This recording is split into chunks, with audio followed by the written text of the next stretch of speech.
साहब को पठान, आज आपने जो तो पुलिस आयुक्त साहब से मुलाकात करके आपको जो धमकी आई है जान से मारने की विषय पे क्या चर्चा हुई, क्या कहा आयुक्त साहब ने? मैं पहले तो मेरा परिचय करता हूँ।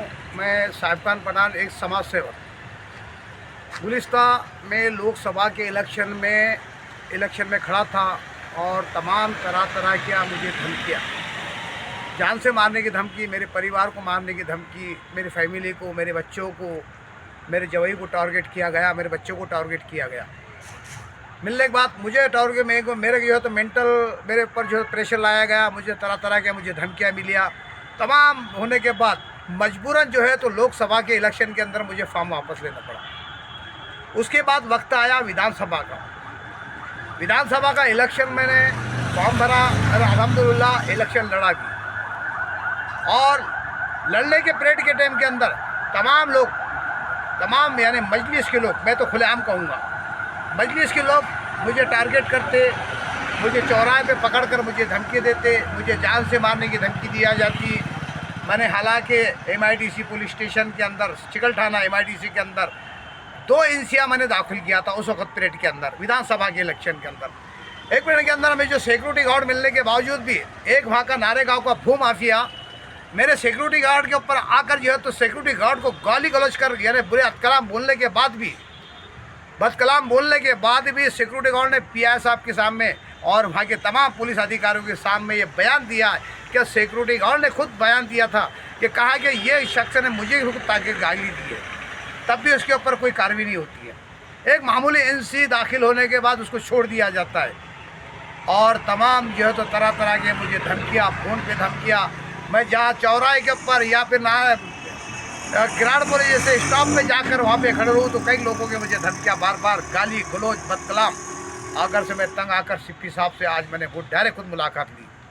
तो अल्हम्दुलिल्लाह CP साहब ने कहा कि आपके ऊपर जो है तो वीडियो बनाया जाए और एक रिकॉर्डिंग का फ़ोन लिया जाए जिस पे रिकॉर्डिंग होती, मैं इसके ऊपर सख्त से सख्त कार्रवाई करके उसको जो है तो हरसुल जेल भेजने का काम करूँगा। ये CP साहब ने मुझे आश्वासन दिया है और वादा भी किया है, जो भी आपको अगर से तकलीफ़ देता है और कोई भी आपको गाली गलौज करता है, यानी ये जमहूरियत है, लोकतंत्र देश है, सबको लड़ने का अधिकार है, सबको लड़ने का अधिकार है, कोई आपको मना नहीं कर सकता। ये हमको CP साहब ने कहा है। ये लोकशाही, हुकुमशाही नहीं है, लोकशाही है, आप पढ़ सकते। तो इसलिए मैंने CP साहब से डायरेक्ट मुलाकात ली और पूरी शिकायत जो भी मेरे साथ में वारदात गुजरती है और जो लोग मुझे गालियाँ गलौज धमकियाँ बार जो है तो चौराहे पे मिलकर बोलकर, यानी गलत रवैये से देखना, गलत रवैये से बात करना और अलग अल्फाज से बोलना, इसलिए मैंने बार तंग आकर बहुत कई मरतबा मेरे साथ में ऐसा हुआ। तो इसलिए मैंने मजबूरन आज CP साहब से डायरेक्ट मुलाकात करके पूरा उनके सामने पूरा सिचुएशन लोकसभा से लेकर विधानसभा तक मेरे साथ में जो भी मामला हुए वो CP साहब के सामने रखकर मैंने बयान किया। आप लोकसभा में जो है तो इलेक्शन लड़ने के लिए फॉर्म भरे थे, उसके बाद आपने इम्तियाज़ जलील को समर्थन किया था। इम्तियाज़ जलील ने आपकी जो है तो मुलाकात करके ये सब मामले को आप जो है तो समर्थन करे थे तुमने, तो आप उसके बाद आपने विधानसभा इलेक्शन लड़े, जब से आपको धमकी आना चालू हुई, आपको क्या लगता है कौन मैंने इसके पीछे? गुलिस्ता पीछे जो मेरे साथ में हालात हुए थे मैं भूल गया था, मैंने जान दिया था, माफ़ कर दिया था।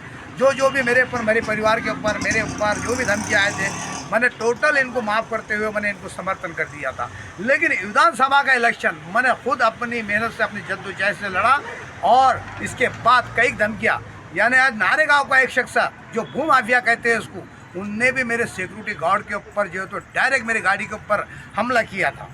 तब भी मैंने वहाँ पे एक सिडको MIDC के अंदर तकरार लिखने के बाद भी एक मामूली NC होती है और इसको छोड़ दिया जाता है। यानी ये पुलिस की भी लापरवाही, यानी कहीं ना कहीं सिडको पुलिस स्टेशन या कोई भी MIDC का अपने, इसके बाद मैंने जो है तो अपने सिटी पुलिस स्टेशन के अंदर भी एक तकरार की थी, जो मेरे परिवार को धमकी मार, या तो उसके ऊपर एक सिर्फ पाबंद करके उसको छोड़ दिया गया था। तो आरोपियों को ऐसी हालात के अंदर छोड़ दिया जा रहा है। मजबूरन कहा कि अब ये पुलिस स्टेशन से कोई काम बनने वाला नहीं है, आप डायरेक्ट मुझे CP साहब से मुलाकात करना है, डायरेक्ट CP साहब से मुलाकात करना है। इस बुनियाद पर मैं CP साहब के पास आया हूँ और पूरी शिकायत पुलिस स्टेशन ने भी मामूली तकरार ली, हर पुलिस स्टेशन में, सिटी चौक पुलिस स्टेशन के अंदर भी यही मामला हुआ, MIDC चिकल थाने में भी यही मामला हुआ। तो एक आरोपी को इतनी बड़ा जो तो गुनाह करने के बाद भी एक आरोपी को छोड़ दिया जाता है, तो मैंने कहा कि आज सीपी साहब से मुलाकात करना बहुत ज़रूरी है और पूरी हकीकत सामने सीपी साहब के सामने रखना। पूरी हक में गलत रवैया करता है या कहीं गाली गलौज करता है या आपको मारता है तो आप वीडियो बनाइए। अल्हम्दुलिल्लाह यानी उन्होंने कहा कि बिल्कुल मैं उसके ऊपर सख्त कार्रवाई करके हार्सूल भेजने का काम मैं ज़रूर करूँगा। आपका नाम? मैं एक समाज सेवक साहिब खान पठान, नारेगांव।